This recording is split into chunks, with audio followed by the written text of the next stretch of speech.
बच्चों अब बात करते हैं प्लेन मिरर की। तो प्लेन मिरर कैसे बनाना है? प्लेन मिरर बनाने के लिए आपको कुछ नहीं करना, सिर्फ एक प्लेन ग्लास शीट ले ली है, कैसी? ट्रांसपेरेंट ले ली, और उसके एक साइड पर सिल्वर लेयर की कोटिंग कर दीजिए। क्या करिए? सिल्वर लेयर की कोटिंग कर दीजिए। उसके बाद उस पर डार्क पेन कर दीजिए, किसी भी कलर का कर दीजिए, वो आपके ऊपर है। अब मैं यहां पे सिल्वर की कोटिंग क्यों कर रहा हूं? सिल्वर की कोटिंग इसलिए कर रहा हूं क्योंकि सिल्वर क्या करता है? Most of the light rays को रिफ्लेक्ट बैक कर देता है, इसलिए सिल्वर की कोटिंग बेस्ट होती है।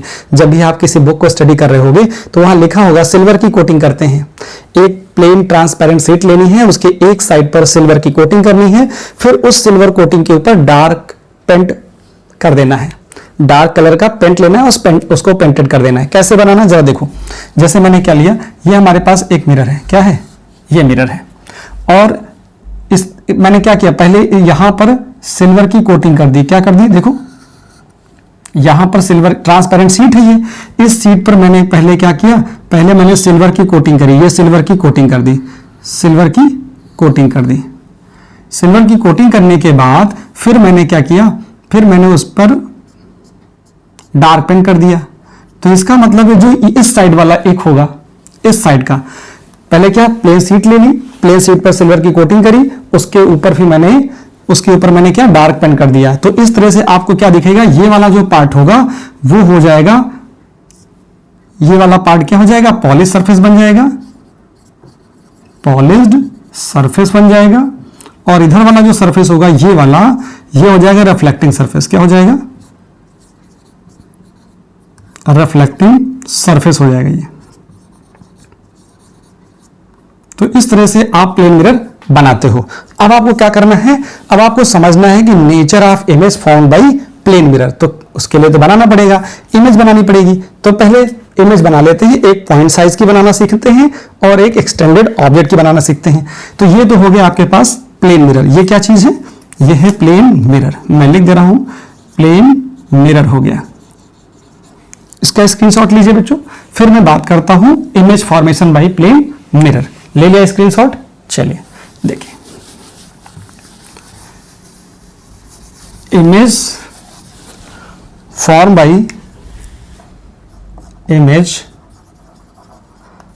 Bye plane mirror, plane mirror.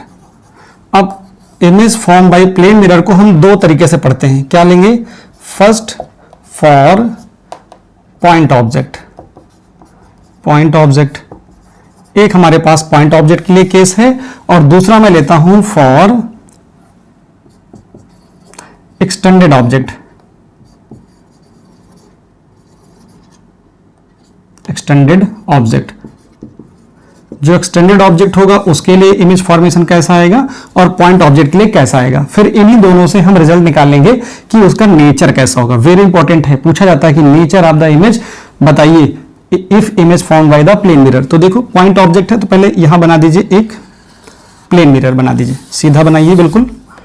ये हो गया, सॉरी अभी भी नहीं बना, मैंने यहां पर एक लाइन खींच दी, ये प्लेन मिरर हो गया। और मैंने ऐसे कर दी, इसका मतलब एक सरफेस हो गया पॉलिश्ड और इस सरफेस को मैंने बोल दिया रिफ्लेक्टिंग सरफेस। इसके आगे मैंने एक पॉइंट रख दिया, ये क्या है? पॉइंट ऑब्जेक्ट है। ये हो गया मेरे पास, ओ हो गया। इससे क्या होगा, एक रे इधर गई और एक रे इधर गई, ये दो रे हो गई। अब क्या हुआ कि ये जो रे गई हैं, अब यहां पे लॉज ऑफ रिफ्लेक्शन तो लगने ही हैं, वैलिड होंगे। तो यहां क्या होगा, देखो ऐसे, यहां पर क्या होगा, ये नॉर्मल हो गया इस पे। अब ये जो रे होंगी ये इस साइड में जा रही होंगी, इस साइड में जा रही होंगी, और ये वाली रे भी इस साइड में जा रही होगी, ऐसे रिफ्लेक्ट बैक होकर के। तो ये देखो कहीं ना कहीं एक दूसरे को यहां पे इंटरसेक्ट कर रही होंगी। कहां पर? यहां पर देखो, यहां पर ये इंटरसेक्ट कर रही, मतलब ये वाली जो रे है ये लग रहा है कि यहां से जा रही है, इसका मतलब यहां पर इमेज बन रहा है। तो ये बात समझ में आ गई। ये वाली जो इमेज कौन बनाता है? इमेज बनाती है रिफ्लेक्टेड रेज। कौन आती है? Reflected raise. अभी मैं बात करूंगा क्योंकि पूरे लाइट में दो चीजें बहुत कंफ्यूज करती हैं, इमेज ऑब्जेक्ट, इमेज ऑब्जेक्ट। खुद आपको अच्छे से समझाऊंगा, इसके बाद का जो लेक्चर आएगा थर्ड, वहां पर इमेज और ऑब्जेक्ट की बात होगी। रियल इमेज क्या होता है, वर्चुअल इमेज क्या होता है, रियल ऑब्जेक्ट क्या होता है, वर्चुअल ऑब्जेक्ट क्या होता है, बहुत कंफ्यूजन होता है।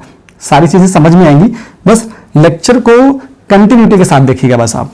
यहाँ पे ये आ गया तो देखो ये आ गया, इधर पॉइंट साइज था तो इधर भी पॉइंट साइज बन गया, और जितने डिस्टेंस पे था इधर ऑब्जेक्ट उतनी ही डिस्टेंस पर इमेज बन गई।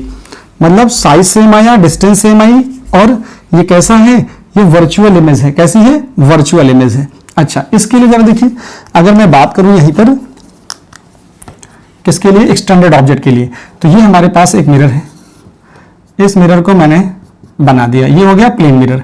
अब इस प्लेन मिरर के सामने देखो ऐसे, यहां पर मैंने क्या किया, एक एक्सटेंडेड ऑब्जेक्ट रख दिया। पॉइंट ऑब्जेक्ट नहीं रखा कि पॉइंट बना दूं, नहीं, मैंने एक ऑब्जेक्ट रख दिया ऐसे, ये ऑब्जेक्ट हो गया। इस ऑब्जेक्ट से दो रेज जाएंगी, देखो दो रेज जाएंगी, एक क्या होगी, ऐसे चली जाएगी, ऐसे। जो रे मिरर पर, प्लेन मिरर पर नॉर्मली जाती है, नॉर्मली जाती है, वो नॉर्मली ही निकल जाती है, ठीक है। अच्छा, और प्लेन मिरर की क्या खास बात है, देखो यहां से एक रे गई, इमेज बनाने के लिए दो रे चाहिए मुझे, तो एक रे मैं यहां पे करता हूं, देखो ए इस जगह पर, यहां पे इंसिडेंट हुई, तो जितने एंगल पे ये रे आई है उतने एंगल पे इस रे को इधर जाना भी है। इसका मतलब ये वाली रे क्या होगी, ये वाली रे इधर कहीं इंटरसेक्ट कर जाएगी। इसका मतलब क्या होगा, ये डिस्टेंस मेरे पास जितनी है उतनी मैं इधर, उतनी पे ये इमेज बन जाएगा जाके, ये ऐसा। इसको मैं थोड़ा सा और सही कर दूं, ये ऐसे इमेज आ जाएगी। तो इसका इमेज कहां बन गया, देखो यहां पर इमेज बन जाता है, ये आई है और यहां पर ऑब्जेक्ट रखा। तो आप क्या देख रहे हो कि जो रेज गई, जो रिफ्लेक्टेड रेज, ये रेज कहां से आ रही, और ये वाली रेज भी रिफ्लेक्ट होकर के वापस आएगी। इसका मतलब यहां इमेज बन जाता है। अब मैं दोनों साइड से नेचर की बात करने जा रहा हूं। किसकी बात करने जा रहा हूं, नेचर की बात करने जा रहा हूं कि नेचर ऑफ इमेज क्या होता है। Nature of image, nature of image, nature of image form by plane mirror, plane mirror. क्या इमेज हो, क्या इनका नेचर होता है, जरा देखो। पहला नेचर तो ये आता है, पहला नेचर तो ये आया कि जो भी इमेज फॉर्म्ड होगी बाय द प्लेन मिरर वो कैसी होती है, वर्चुअल होती है। तो पहला पॉइंट क्या लिखोगे, image is virtual, image is virtual होती है, ऑलवेज होती है। Image form by plane mirror is always virtual. तो ये वर्चुअल एंड इरेक्ट होती है। क्या होती है, इरेक्ट होती है। वर्चुअल होती है और इरेक्ट होती है। जो वर्चुअल है, इरेक्ट का क्या मतलब है, अगर ये ऊपर बनी है तो देखो ये ऑब्जेक्ट ऊपर रखा था तो इमेज भी ऊपर रखी है, अगर ऑब्जेक्ट ऊपर बना है तो इमेज भी ऊपर बनेगी। ये होता है इरेक्ट, मतलब सीधा सीधा। दूसरा पॉइंट क्या होता है, जो इमेज डिस्टेंस होती है वही ऑब्जेक्ट डिस्टेंस होती है। जितनी ये डिस्टेंस होगी, ये जितनी डिस्टेंस होगी उतनी ही डिस्टेंस इधर आने वाली है। यहां पर भी देखो, जितनी डिस्टेंस ये वाली होगी यहां से यहां तक, उतनी ही डिस्टेंस इधर भी आने वाली है। ये डिस्टेंस, ऑब्जेक्ट डिस्टेंस और इमेज डिस्टेंस दोनों सेम रहती हैं, यू और भी सेम रहता है। तो यहां लिखा जाएगा image distance, image distance is equal to object distance, object distance, ये मिल जाएगा। तीसरा पॉइंट क्या होता है, जो साइज ऑफ इमेज है वो भी सेम रहता है। अगर जितना साइज इसका है उतना साइज इधर आएगा, तो क्या आएगा, size of image, size of image is equal to the size of object होता है। ये बात पता चल गई आपको। चौथी बात समझना, चौथी बात वेरी इंपॉर्टेंट है। जो यहां पर इमेज मिलता है वो कैसा होता है, लेटरली इन्वर्टेड होता है। कैसा मिलता है बच्चों, जो इमेज होता है वो लेटरली इन्वर्टेड होता है। यहां क्या आता है, image is laterally inverted, image is laterally inverted. इसका क्या मतलब होता है, लेटरली इन्वर्टेड का मतलब क्या होता है, लेफ्ट राइट इन्वर्जन आता है। क्या आता है, that is left right inversion आ जाता है।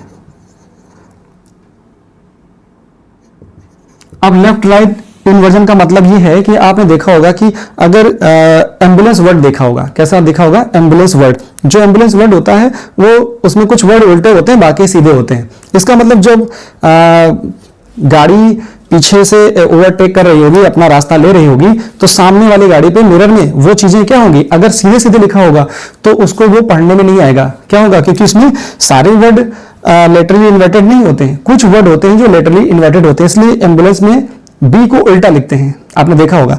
तो उसका भी इमेज में लगा दूंगा, आप देख लेंगे। क्लियर है। अच्छा, एक चीज और देखो, कभी कभी आपको ऐसा देखने को मिलता है, जैसे आपने लिखा आर, क्या लिखा, आर, और जब मिरर में देखते हो तो आपको कैसे दिखाई पड़ता है, जब मिरर में देखते हो तो वही आर ऐसा दिखाई पड़ता है, दिखाई पड़ा आर।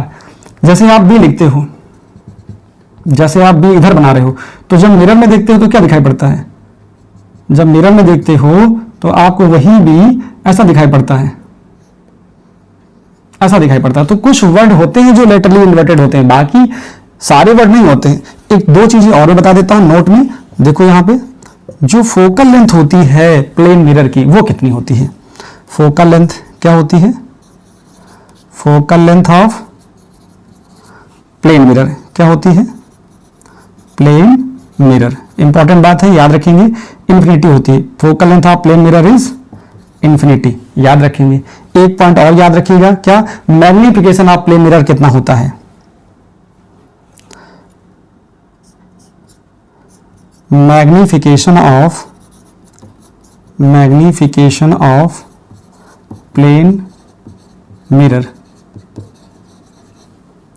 m इक्वल टू होता है +1 होता है, क्या होता है, +1 होता है। क्यों ऐसा होता है, क्योंकि इसलिए ऐसा होता है क्योंकि ऑब्जेक्ट डिस्टेंस और इमेज डिस्टेंस वो दोनों सेम होते हैं। जो हाइट ऑफ ऑब्जेक्ट होता है, हाइट ऑफ इमेज होता है, वो भी सेम होता है, मतलब size of image, size of object क्या होता है, उसमें चेंजेस नहीं आते हैं। तो दोनों का जो रेशियो आएगा क्या आएगा, वो 1 के इक्वल आ जाएगा। इसका मतलब हमारे पास जो अभी तक रिजल्ट मिला है image formation by plane mirror का नेचर क्या होता है वो मैंने आपको क्लियर कर दिया। अब मुझे बात करनी है किसकी, important points related to plane mirror. मैंने पहले भी बोला था ये चीजें आपके नॉलेज को अपग्रेड कर देंगी। तो पहले स्क्रीनशॉट लीजिए, फिर बात कर